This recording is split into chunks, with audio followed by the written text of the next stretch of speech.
everybody. My name is Wolf, and I am the Autistic Werewolf. I know everybody's been wondering, where has he been? I just crawled out from under my rock.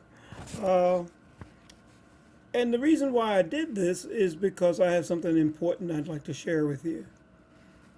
Okay, today we're going to be talking about autism, a blessing to many of us, and to some parents, a curse. And that seems to be a real hot button item in the autism community. Some parents struggling with severely autistic kids say that autism is no blessing. A matter of fact, it's a curse because of the tremendous adversities they suffer.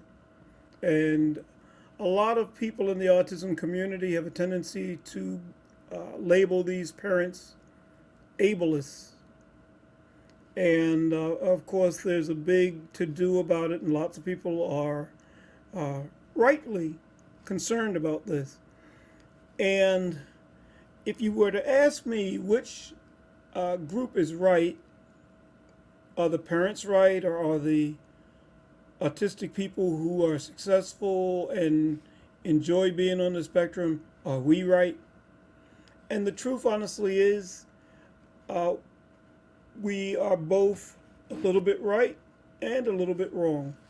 And tonight I'd like to share with you the reasons I believe that this is the case. And not only that, I want to offer a solution, perhaps. Now, I'm going to have to read this. Now, I have dyslexia, and as a result, I'm not the best reader in the world, and I probably read with a flat affect, which all of you are going to enjoy, I bet. But with no further ado, let's see what I've written. It says, I agree that no parent of a severely autistic child or adult should be abused in any way. The lived autistic experience, where the disabling factors imposed by autism are profoundly debilitating, does exist. Many times, comorbid disabilities, that's disabilities that occur along with autism, like epilepsy, cerebral palsy. I have cerebral palsy. They had it on sale, so I just had to have some. And other neurological conditions get mixed with autism. I have cerebral palsy, I have colpocephaly, I have alternating exotropia, I have bilateral foot and leg deformities, chronic pain, along with a host of other comorbid disabilities and autism. I don't consider autism a disability.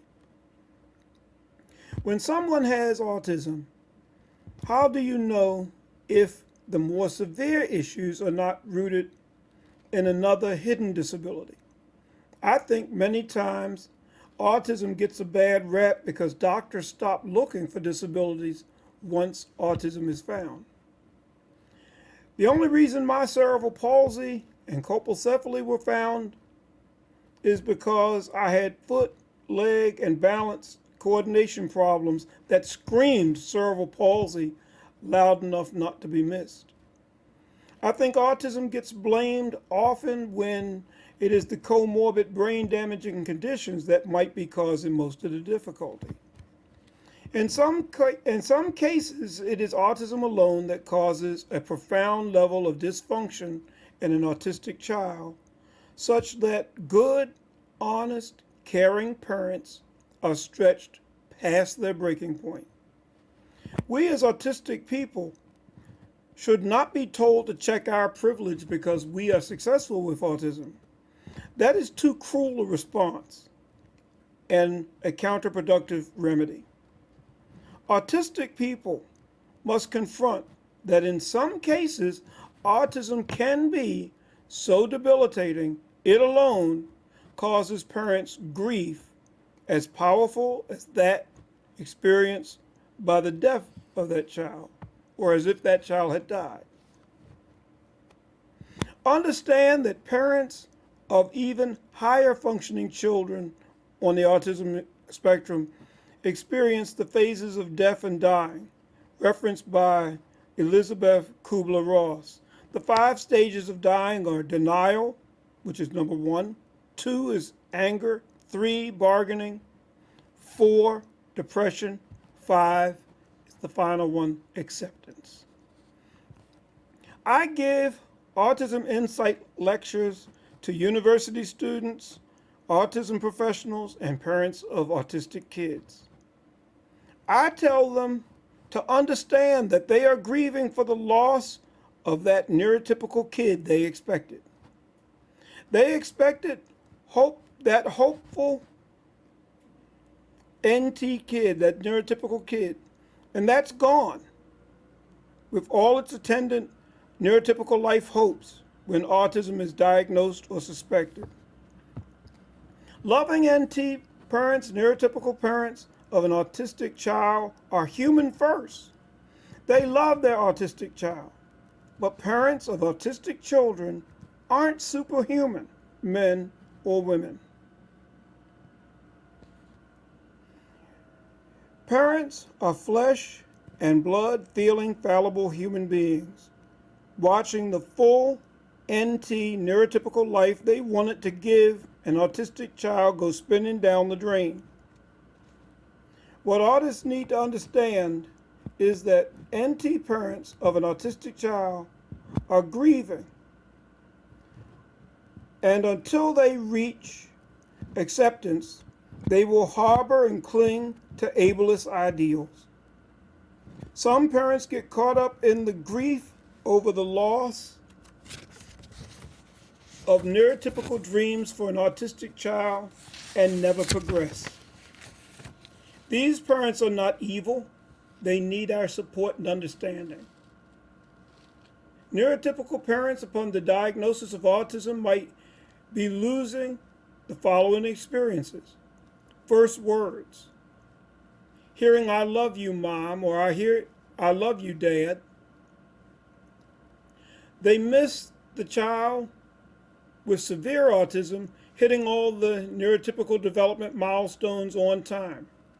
They miss sports trophies, proms, the first legal beer, football practice, the Sweet 16 party, the first driver's license, the first car or truck, marriage, grandbabies, the first home, college graduation, the first job, plus all the daily special mom, dad, son, daughter, socialization bonding experiences NT parents of a severely autistic child won't have and dearly miss.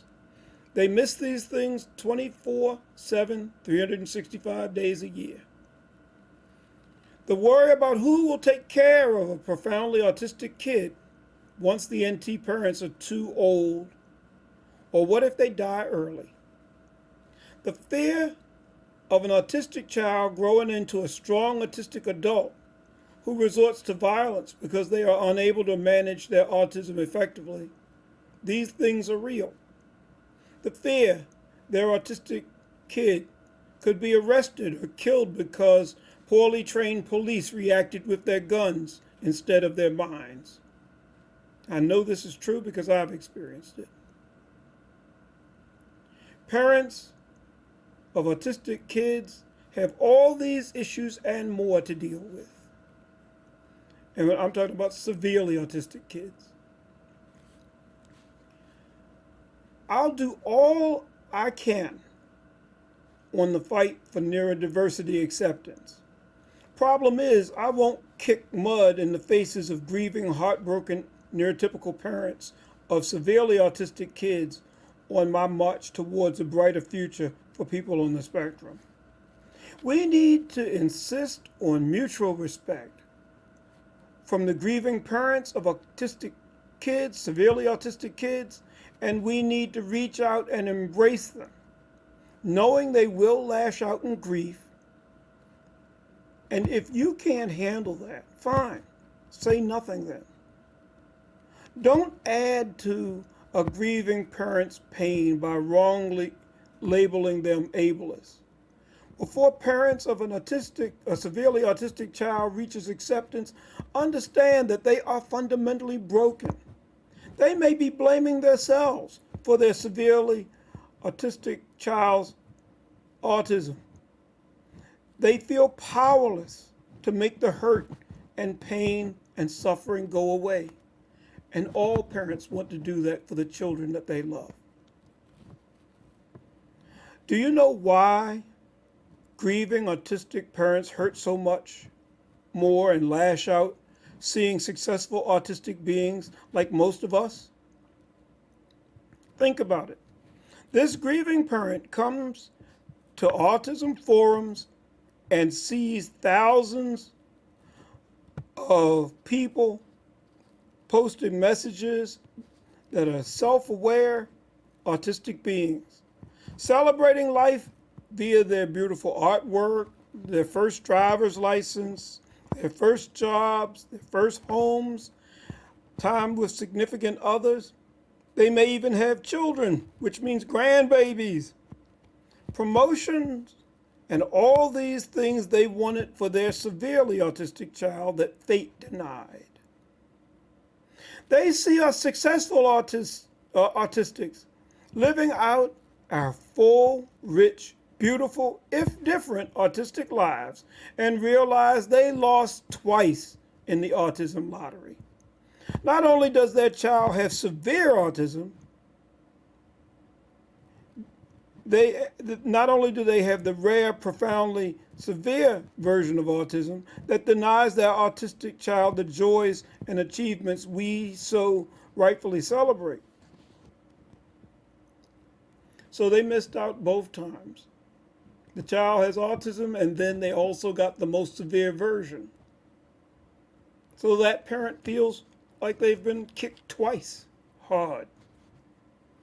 NT parents, upon seeing all the successful, vital, autistic people, say, why couldn't my autistic child be born with this more liberating version of autism? What did we do as NT parents?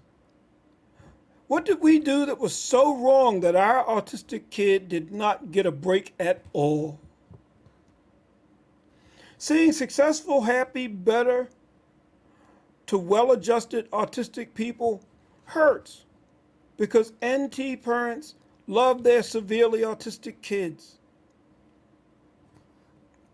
and can't even provide them with the higher levels of functioning that so many of us enjoy. Parents of severely autistic kids experience seeing us happy, successful, engaged autistic beings as the far more painful second kick in the teeth autism delivers their profoundly autistic offspring by denying them the more full autistic life we seem to take for granted. Parents of profoundly autistic kids celebrate small victories, knowing looks, laughs, hugs, spontaneous recognition, and the prized verbal I love you from a profoundly autistic kid. They see these things as priceless treasures.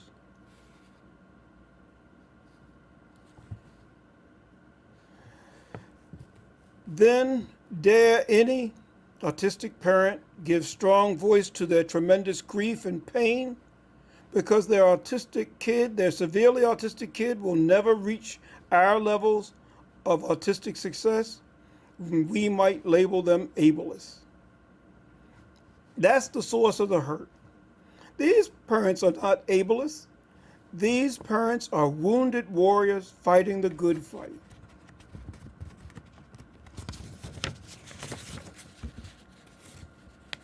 Hold on. Doing everything they can to help their autistic kids.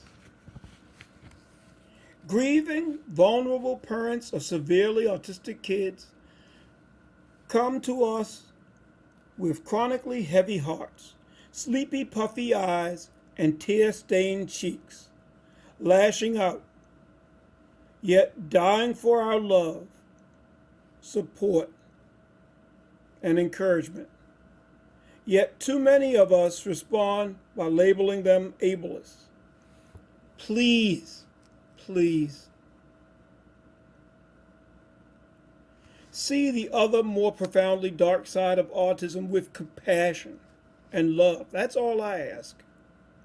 Parents of profoundly affected autistic kids need our love and understanding more than most, for they are our wounded warriors coming home to our shared autistic community.